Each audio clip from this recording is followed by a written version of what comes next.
Hello and welcome to Jorbs makes strategy guides for things he doesn't actually understand number 1, aka I kind of have a cold and I feel kind of loopy right now and I'm fucking bored. How to win at Formula 1. The first thing that you need to know about Formula 1, which is a racing game or possibly sport, it is done in the real world. There's also an esport for it. But anyway, the tires or possibly tires are important. The tires or possibly tires are the only part of the car that touches the ground regularly, so it's really important that they're managed well. Makes sense, right? They are the contact points of the car, so you want to take care of them. Rubber has to heat up to the right temperature to get good grip on the surface it's on, but if it gets too hot, it will deteriorate very quickly. Good drivers can keep their rubber in the right range, which sounds vaguely sexual. It's actually a really big deal, and I assume there's a ton going on there, which I just don't see as somebody who watches the sport casually. It really does. Sport, like very heavy quotation marks. I think that in designing the cars, the teams which are able to design a car which doesn't place too much stress on any of the tires as it goes around the track that they're racing on that week is going to do very well. And I think like that's perhaps even more of a big deal than designing a car that drives faster than other cars, because all of the cars drive, within a small range of speed of each other. There isn't a huge difference in speed for any of the cars, but it seems like the ability to manage the tires and to corner with the tires is a really big deal. Anyway, this is a strategy guide for something I have no actual idea about, so what I just said might be completely untrue. I am quite confident that races are won or lost based on changing to the right or wrong tires at the right or wrong times, though, and that seems to be a huge amount of the strategy. Teams have 2 drivers on them, and sometimes a driver who isn't doing well will switch over to a certain type of tire, sort of to be the guinea pig for the other driver who is up front to see if those tires are actually performing on the day. There will be 3 different tires available to the teams every race, and all the teams get the same 3 different types of tire. And they get like some number of each one for the entire weekend. I don't know what it is. Like 2 hard tires, 3 mediums, 3 softs, or something like that, probably. And they also get wet tires. Yeah, but like they don't necessarily know how the tires are performing on the day of the race. Track conditions and temperatures and everything will be different. And so sometimes there's a little bit of working it out as the race is going. Generally speaking, the softer compounds are fastest and get into a good temperature range most quickly, but they also deteriorate more quickly than the other compounds, so they won't last as long on the track for you. So you'll see races where it's like one driver goes for hard tires and then switches to mediums, while another driver goes for mediums and then switches to softs and then switches to softs again. And in some track conditions, those 2 strategies end up being about the same speed, even though one of them had an extra pit stop in it, which is like a pit stop's like 20 extra seconds depending on the track. Yeah, and you're required to use 2 different types of tire every race. So you can't just stay on one set of tires, and also if you're in a weekend where like only one of the sets of tires is good at all, you have to work out how you're going to use one of the ones that's bad in a way that's least harmful for you. There's a lot of strategy here, and it makes the sport interesting to watch. I think downforce matters. I'm pretty sure it matters, but I'm not 100% sure why. Probably, I think downforce is maybe kind of bad on straightaways, although probably it's okay while you're accelerating at the start of a straightaway, but I think after that it just has too much friction and puts too much like force deteriorating the tires, maybe, so probably you want less. Yeah, I don't know. But I'm almost certain that downforce is like very good on corners because it pushes your car into the road, which allows your tires to grip better, which allows you to corner faster without sliding out. So those are probably true things that I just said. how much downforce a car has is, well, first off, you need engineers to be able to engineer a car with a lot of downforce, which has been difficult for teams this season. There's been a lot of stuff going on with creating downforce by building an underbelly of the car, which basically sucks it into the ground, which is really interesting. But for the first half of the season, there was a ton of issues. There were a ton of issues going on with cars that were going over curbs, but they were built where the bottom of the car was sucking the car into the ground. And then they'd go over a curb, so they'd lift the bottom of the car up on one side and sort of create a pocket of air underneath the car. And then the car would start doing what's called porpoising, where it would go up and down and up and down and up and down and up and down, because the pocket of air would come out, and then another pocket of air would come in because the car wasn't properly suctioned to the ground. And basically the teams were like building cars which did that and were fucking murdering their drivers. I mean, not actually killing them, but like probably actually killing them. They seemed very dangerous to like be going around a corner and have your car like lift off the ground so you lose all grip and then slam into the ground, so suddenly you're like very dangerous. But teams were just running cars like that, and then the people in charge of the rules were like, yeah, you can't have a car with porpoising, you'll be penalized, and suddenly all of the cars stopped porpoising like immediately. So that's cool. It's nice to know that teams care about the health of their drivers. An interesting thing with downforce is that the weight of the car changes over the course of the race. Because one, you fill up the car at the start of the race with all of the fuel for the entire race, and then it runs out over the course of the race. So weight is leaving the car through the exhaust of the car. They used to allow teams to refuel in pit stops, but cars kept on fucking setting on fire because they're fucking hot, because they're driving really fast, and fuel sets on fire. So they stopped doing that, which is another great one. Way to go, Formula One, always. It's a very safe sport. Yeah, and the other thing is that presumably the drivers all pee their pants like constantly. I don't know, I would. I don't know, I haven't confirmed that. But that's kind of really interesting that the weight of the car changes like somewhat significantly, which changes the dynamics of how it drives, I assume. That's got to be some really weird engineering problem. I think sometimes teams plan for certain tires at certain times of the race because they think they'll perform better with different weights of the car. I don't know if they ever like change the wing position and stuff like that during the race because the car's weight is changing. I believe the cars are able to have their wing positions changed in pit stops. I'm not sure if the drivers can change the positions of the wings while they're driving. They can definitely change like engine settings and stuff though. Anyway, I don't know. An interesting thing with downforce is that setups for downforce can be good for qualifying or good for racing. Setups for the cars in general. They're not necessarily the same thing. And you might be thinking, what the fuck is qualifying, Jorb? What are you talking about? Isn't it a race with the cars going around the track? Fucking no. Absolutely that. No, absolutely not. That's not what's happening here. Qualifying is basically the entire thing. The race where like the commentators are there and the crowd is there and everyone's like, woo, is basically a victory lap, well, 60 victory laps for the car that won qualifying. That isn't entirely true. I'm exaggerating a lot.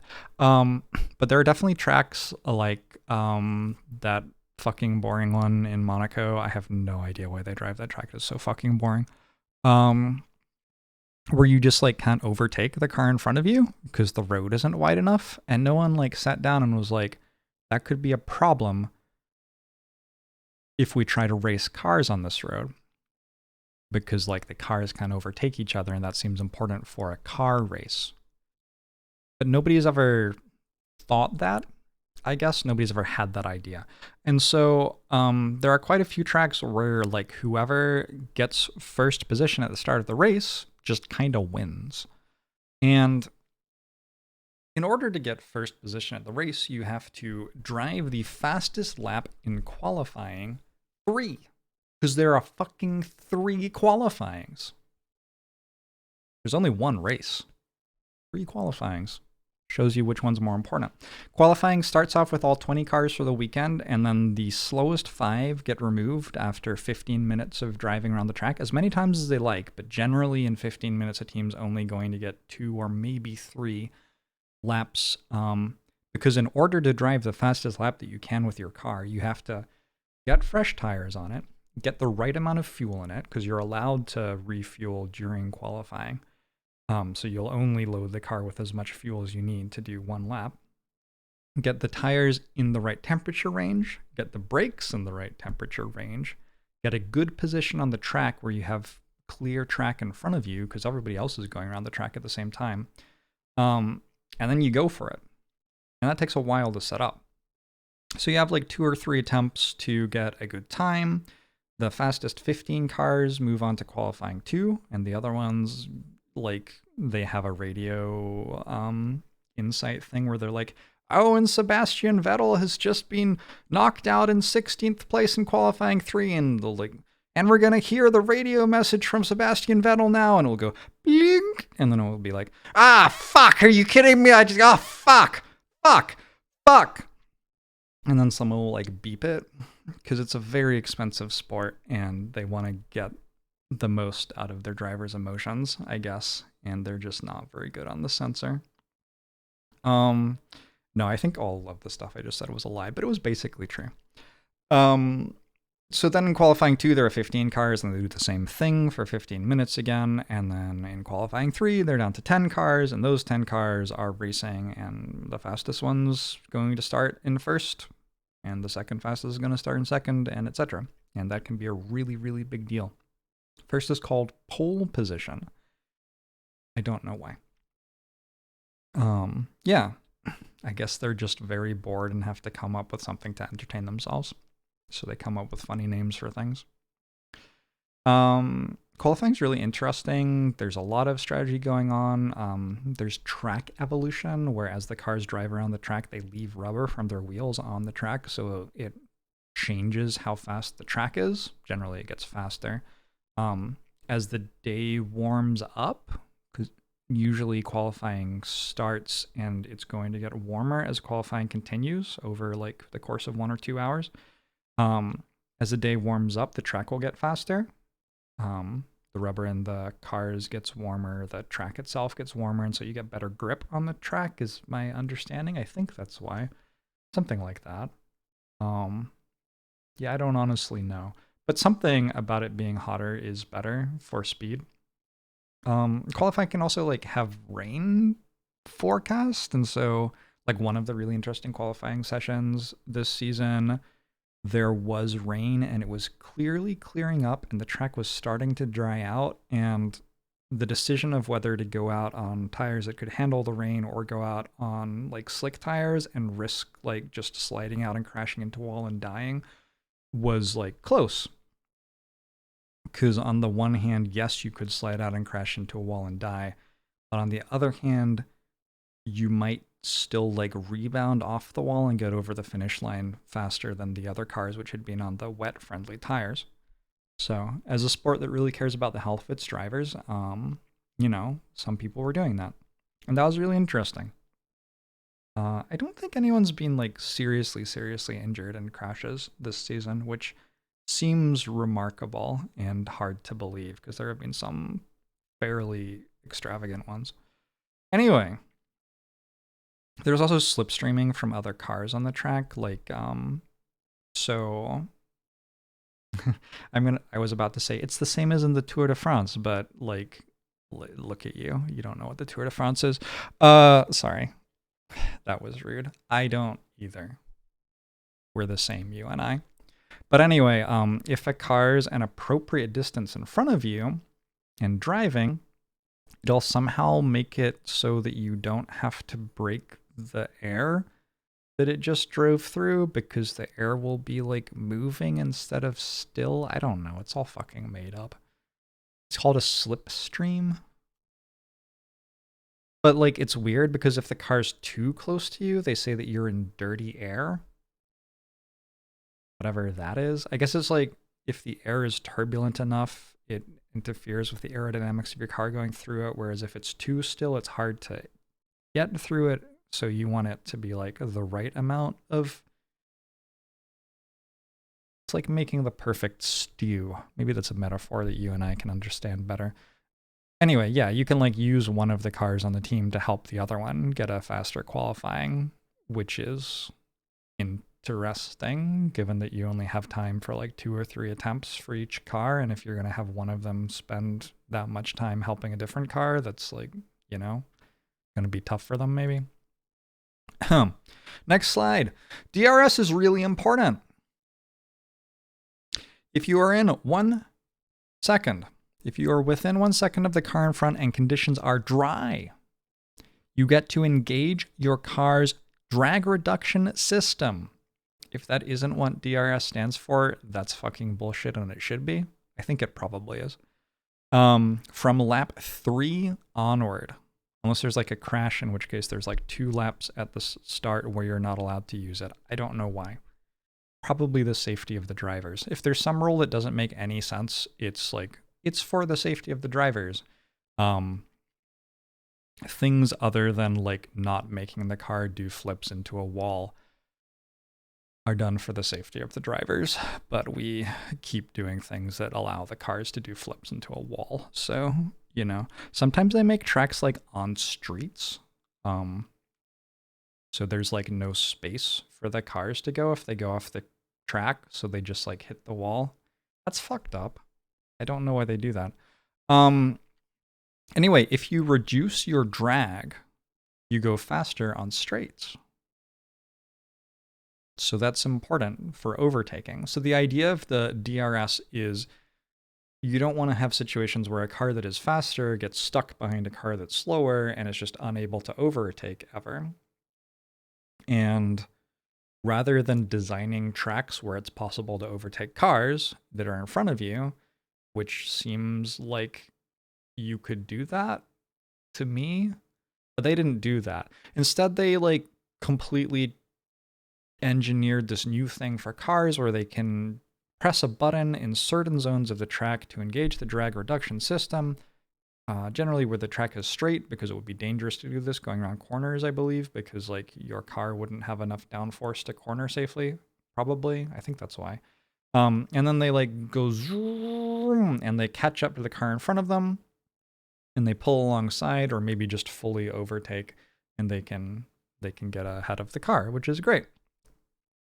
A related point to this is if your car is just fast on straights,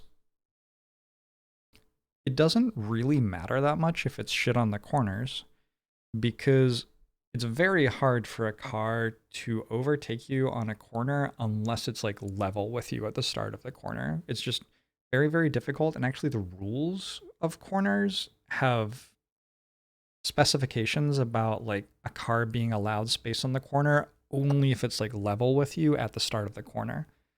So it's not just a matter of like total speed over the straight plus the corner, but actually there's also this inflection point at the start of the corner where the rules change depending on whether the car is level or not. So there have often, especially in the middle of the pack this season, been teams where their like car goes really fast in a straight line and it's terrible at doing corners, but nobody can actually overtake it. Like even with DRS, they're not able to get ahead of it on straights.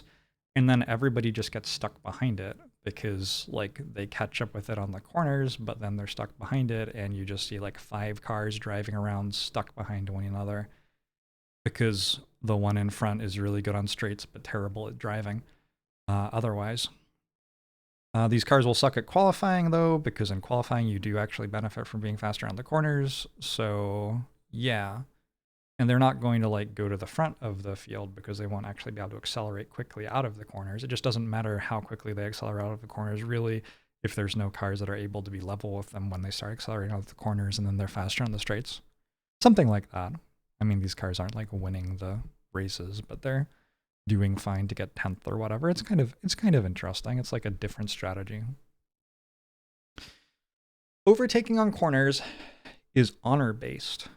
This is perhaps one of my hottest takes about Formula One. There are supposedly rules about who is meant to give room to whom when cars go into corners 2 or 3 wide, But as far as I can tell, they aren't particularly heavily enforced, and it's mostly just decided by drivers deciding they don't want to crash, or ceding place to the car that's faster.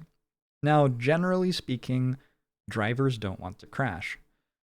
It's really fascinating watching how crashes happen because like 80% of the time, I'd say, it's that the car that the driver is trying to control doesn't behave in the way that the driver expected, which causes a collision with another car. But there's also like 20% of crashes where it's like the driver is just engaged in a very complex game of chicken and neither of them blinked, and now their cars are sliding toward a wall at 200 kilometers an hour, which is fucking terrifying. And maybe there should be like real rules about overtaking on corners, perhaps. Just something that I think as I watch this, or maybe tracks should be designed such that it's like safe to try to overtake on corners. I think in fairness, they like kind of do that. They kind of try to do that. But there's like really dodgy stuff. Like there's like there are tracks in the rich countries in the Middle East where it's like this is a street track and it doesn't seem particularly fun to drive or even particularly safe, but we're driving it because presumably the people who made the track put millions or billions of dollars into Formula One. And that's not fun. That's not like super great. You don't really love that in your sport that you watch, but you know, whatever. The cars go vroom. It's a very head empty experience watching a Formula One race. Like, often literally nothing matters. Like, if the race is over in qualifying, then you just watch cars go in a circle for an hour and a half. And honestly, in 2022, that level of like cultivated boredom is very precious to me. Because like you compare it to Twitter, where it's like trying to get you to react to everything and shit. It's just really nice. Often the commentators like don't try like they'll be charismatic and entertaining, but they're not going to pretend that it's interesting if it isn't. I don't know. Maybe they're trying to pretend that it's interesting and they're just not good enough. You'd have to be very good at it to pull it off. Yeah, another thing with overtaking is that if a car forces you off the road, they can be penalized, but you cannot receive any compensation for it happening, which is so weird. So if someone like has their entire race ended by a car just T-boning them, like they don't get anything. It's just like, well, that sucks for you. And like the team that T-boned them gets like a penalty of some sort. Kind of weird. I guess that's how they chose to do it, but it leads to some really feels bad moments when a driver who's otherwise doing fine just gets taken out by somebody else's error, and then that's their race done, and they don't get anything in any way to compensate for that happening to them. Anyway, it kind of sucks. And yeah, I think I sort of mentioned this earlier, but cars aren't wholly predictable on corners. So many racing incidents happen when drivers are trying to jockey for position on corners and then have their cars behave in ways they weren't expecting. A racing incident is a crash. A crash where the commentators are like, oh yeah, it's reasonable that happened. Which honestly, for a sport where the cars drive 7,000 miles an hour, doesn't feel like it should ever happen. It doesn't feel like there should be crashes where the commentators are like, oh yeah, it's reasonable they crashed. It feels like if those regularly happen, maybe this shouldn't be a sport. But I don't know. I guess I'm weird. I'm watching it. I really enjoy it for what it's worth. I just find it I don't know. Maybe it's Schadenfreude. I don't think I pronounced that right. Hold on. Schadenfreude. For those of you who don't know, Schadenfreude is the feeling that you get when you watch someone else fail to pronounce the word Schadenfreude. Anyway, the start is completely fucked. Just straight up fucked. They line 20 cars up on a grid. All the cars are capable of driving 7 million miles an hour. They put 5 lights up there. Now, this is very scientific. They worked it out. 5 lights is the right number. And then they have the lights go off. And when the lights go off, all of the cars are not only allowed, but encouraged to start driving as fucking fast as they can. And yeah, like the start of a Formula One race is just, I mean, it's perhaps the only exciting part of the race, but it is like knuckles, white knuckles, hands clenched moment where sometimes the cars start doing flips and shit. And yeah, supposedly the cars are safe because they put a little titanium bar above the driver's head. It's called the halo because it is like the angel that saves them from dying, I suppose. And that is a very nice collective myth everyone is choosing to believe until a driver doesn't get saved by the halo, which, like, I mean, I don't know everything about physics, but 200 miles an hour seems fast. So yeah, I mean, we'll see, I guess. I hope everyone just doesn't die, because dying is bad, I think, and not something I want to happen in a sport that I enjoy. Yeah, their wheels are often fairly cold at the start as well, so they have unpredictable grip around the first few corners. So even after corner one, you could still have the other ones where the cars have to not crash into each other. So yeah, just Jesus fuck. I don't know. That's a lot. Yep, that part's a lot. Yellow and red flags are strategically relevant, which is great, because yellow and red flags come out when cars crash or have to retire because their engine exploded or whatever. I don't know why teams keep on making cars which have their engines explode when they drive the race that they're being made for, because it seems like that is a bad strategy, but the teams do that. So that is their choice, I suppose. A lot of engines have been exploding this season. I guess they've like gotten better. They've like started to work out what was wrong, I suppose. But yeah, if that happens, the race is slowed down or stopped for safety. And when the race is slowed down or stopped for safety, it's less costly to make a pit stop, because you're still allowed to go through the pit lane at the same speed, which is, you don't go through the pit lane at max speed. That sounded... you always have to decelerate or accelerate in the other direction, I think is what my physics teacher would have said, as you go into the pit lane. So you have like a max speed that you're allowed in there. And when there's a yellow flag, the max speed you're allowed on the track is lower. So on account of that, where it used to be like the pit lane was this fast and the track was like this fast, now it's like the pit lane is this fast and the track is like this fast. And so it's much less costly to go into the pit lane to change your tires. And changing your tires only takes like 2 or 3 seconds, or like 7 seconds if you're a McLaren driver. So I don't actually know if McLaren has had typically bad pit stops. I was just trying to pick a team to make fun of. I thought it would be nice to have a little in-joke with you, right? Like, oh yeah, we know about the teams because we're Formula One aficionados now. And McLaren, which is orange, my favorite color, has very bad pit crew stuff going on. But I don't actually think they have had that. I think Ferrari might be the bad ones. Anyway, I think we make fun of Ferrari here, just generally. I think that's what you do. But regardless of all that, it is less costly to make a pit stop. It should take, like, it's like the difference between losing 15 seconds and 8 seconds or something like that a lot of the time, or 20 seconds and 10 seconds maybe, something like that. And so this favors teams who can have drivers go longer on tires, because if you've been driving on tires for almost their entire life and then a yellow flag happens and you get a pit stop, that's just like an extra 10 seconds for you in the race, which is huge. That would be like a quarter of the distance you were behind Max Verstappen at the end of the race. So you can come in 5th, but do so more convincingly. That was a joke about the last slide, which we'll get to soon.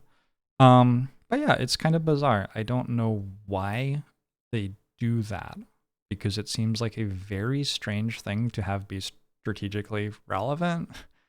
It just like turns a sport, which is otherwise incredibly mechanical and deterministic. Like there's very little chance involved in what's going on. It's all down to teams spending millions of dollars engineering these incredible cars, and then drivers who have spent their entire lives learning how to drive the cars, driving them as fast as possible, and qualifying 3, qualifying 2, qualifying 1, and then doing it on the day and perfectly braking in every spot for every corner and never overworking their tires and overtaking perfectly and avoiding collisions with other cars. And then it's just like, boom, somebody unrelated to you hit the wall in an unrelated part of the track. You didn't even see it happen, and now the team you're against is 10 seconds in front of you.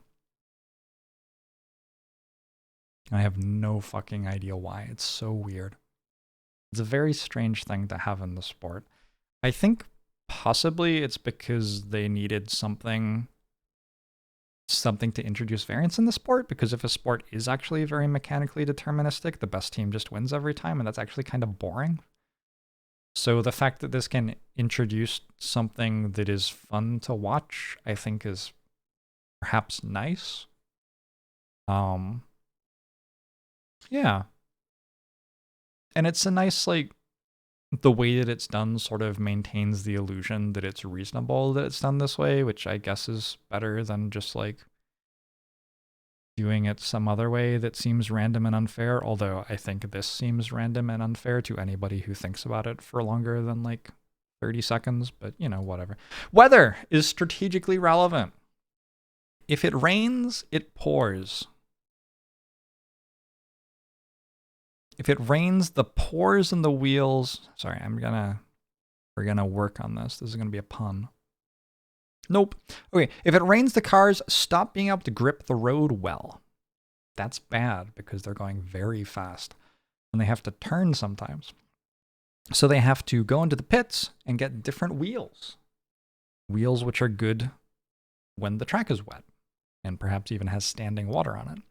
That's very bad for drivers who just did a pit stop because they just wasted a pit stop, basically. They just have to go into the pits again straight away. But it's good for drivers who had old wheels before the rain arrived. So the rain is like sort of similar to a yellow flag, except that all the teams have weather radars so they can see it coming. And, you know, there's a bit of a roll of the dice sometimes in deciding how impactful the rain is going to be because we don't have perfect weather forecasting tools.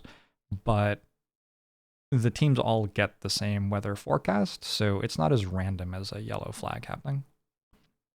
And then, actually, one of my favorite things about Formula One is what happens when it rains, and drivers have to drive on different wheels, and then as the track conditions change, the effectiveness of the wheels will also change, and so you see, like, a driver who has risked going back to the dry wheels early, maybe sliding around a bit on the track, while a driver who is staying on the wet wheels longer is having to deliberately seek out puddles on the track to cool the wheels down because otherwise you're just getting way too hot. Also, sometimes if you deteriorate the wet wheels enough, they'll lose the grip segments of them that were good for water and actually end up being sort of okay on dry road because they like got rid of all the ridges. I don't know how much that happens, but I think it like sort of happens sometimes, and it's kind of weird. Sometimes wheels will like, I'm saying wheels instead of tires because like tires are tires, I don't know, but it doesn't, tires. Sometimes they'll like deteriorate and be really bad for a while, and then you'll get through the part of the rubber that's deteriorated nastily, and then they'll be okay again afterwards, which is like kind of fascinating. It's all the way that the tires deteriorate is just so interesting. You can nerd out on that for such a long time. I do nerd out on it for such a long time. So that's me. That's what I do with my life. Anyway, yeah, the weather's kind of fascinating. Sometimes there will be so much water on the track that they have to actually like pause the race, which like I say send them out there, but but okay, it's probably very dangerous, so you probably shouldn't. Yeah. I don't think I've generally seen... It doesn't seem like it's more dangerous when the track is wet because the wet tires are pretty good for grip and the cars are driving slower. So, I mean, that's been my read, but I don't know. So anyway, this is meant to be a strategy guide. I would say generally the strategy for Formula One is just go faster than the other teams, you idiot. And I would say that F1 is great. As a viewer, you might be wondering your strategy as a viewer. F1 is great because you don't have to worry about liking a home team. See, I'm from Seattle, so for baseball, I'm meant to like the Seattle Mariners, and that is a huge obstacle for me enjoying baseball. But in F1, like, you don't have a home team. All the teams are like, that's Nazi generational wealth. Yep. Fascism. Oh, cool.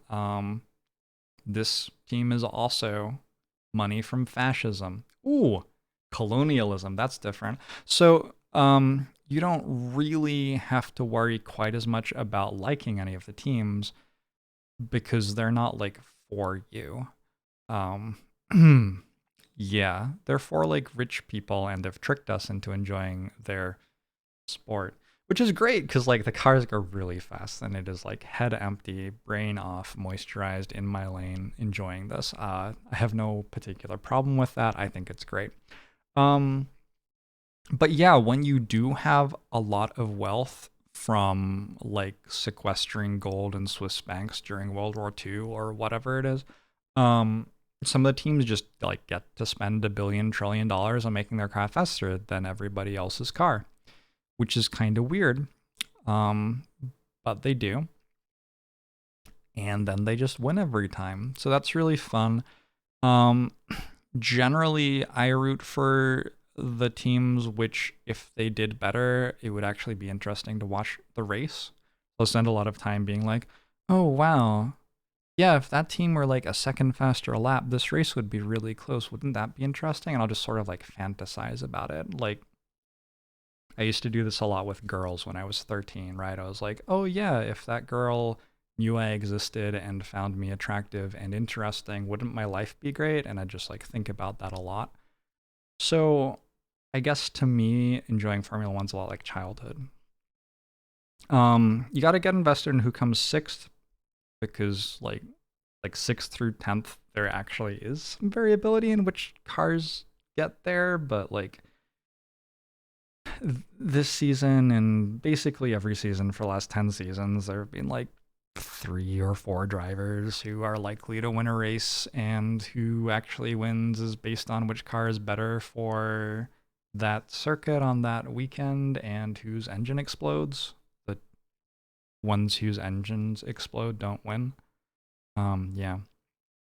You do also get to make fun of Ferrari strategists because they're really bad. And having watched this presentation, you are already better at working out strategies for Formula One than they are. So if you're looking for a job, there you go. Anyway, thank you for enjoying how to win at Formula One. Jorbs makes strategy guides for things he doesn't actually understand, number 1. I will see you next time with another strategy guide for another thing that I don't actually understand.